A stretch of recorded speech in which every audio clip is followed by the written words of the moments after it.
इतना समर्थन मिल रहा है। कल 400 किलोमीटर की यात्रा मैंने देखी, अब मैं तकरीबन 30 किलोमीटर की यात्रा देख रहा हूं। जगह जगह पर हजारों लोग खड़े हैं। क्या है ये, क्या बदलाव है ये? महेंद्र भाई, देश की आजादी के बाद ये देश में जिस तरह का करप्शन हो गया, मिलावटखोरी हो गई, देश में जो गंदी राजनीति हो गई, आज व्यवस्था परिवर्तन की जरूरत है इस देश में।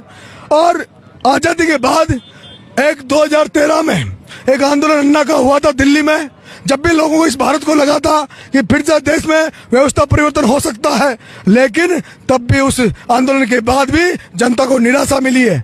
मैं देश के लेवल की बड़ी बात नहीं करता महेंद्र भाई, मैं तो अभी 2 विधानसभा का चुनाव लड़ा हूं। राजस्थान विश्वविद्यालय में था, पहले छात्रों के लिए लड़ता था, और जब विधानसभा का चुनाव लड़ लिया तो राजस्थान में जो 200 विधानसभाओं में लड़ने वाले लोग हैं, उनकी लड़ाई लड़ने नरेश मीणा निकल गया है।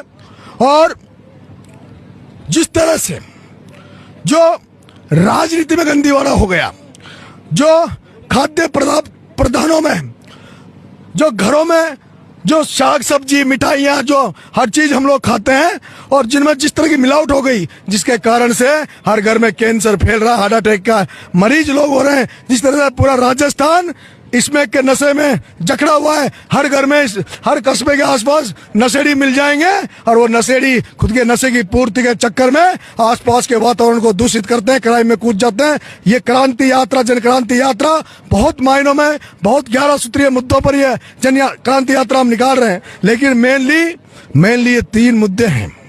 कौन कौन से मुद्दे? 3 मुद्दे।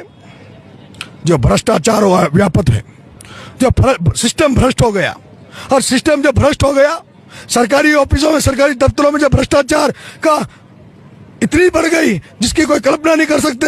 और जब ये जनता जिन नेताओं को चुनती है, उन नेताओं से आशा करती है कि वो भ्रष्टाचार को कम करेंगे, लेकिन जब इन नेताओं से भी भरोसा इन लोगों को उठ गया है, ऐसे में हम लोग भ्रष्टाचार, जिस तरह से पेपर लीक को लेकर राजस्थान में आंदोलन हुए, और उसके बाद पेपर लीक को लेकर कहीं न कहीं सरकार सख्ती कर रही है, और कहीं कहीं पेपर लीक पे कुछ बंदी से लगी है। उसी तरह से जैसे पेपर लीक के लिए आंदोलन हुए, उसी तरह से इस राजस्थान को बचाने के लिए, ये भ्रष्ट सिस्टम को खत्म करने के लिए, नशाखोरी को खत्म करने के लिए, और ये राजनीति में जो पूंजीवाद, जो परिवारवाद, जो वंशवाद ऐसा फैला हुआ है, जिसके कारण राजस्थान की राजनीति में अच्छे लोग आ नहीं पा रहे। और यही कारण है, ये परिवारवाद, वंशवाद की राजनीति है, जिसके कारण से राजस्थान के छात्र संघ चुनाव को बंद कर दिए हैं। महेंद्र भाई, ये राजस्थान विश्वविद्यालय छात्र संघ की देन है। उस छात्र संघ चुनाव नहीं होते तो नरेश मीणा आज इन लोगों के बीच में आपसे इस तरह से वार्ता करता हुआ नहीं आता। के लिए बिना आरक्षण की मांग के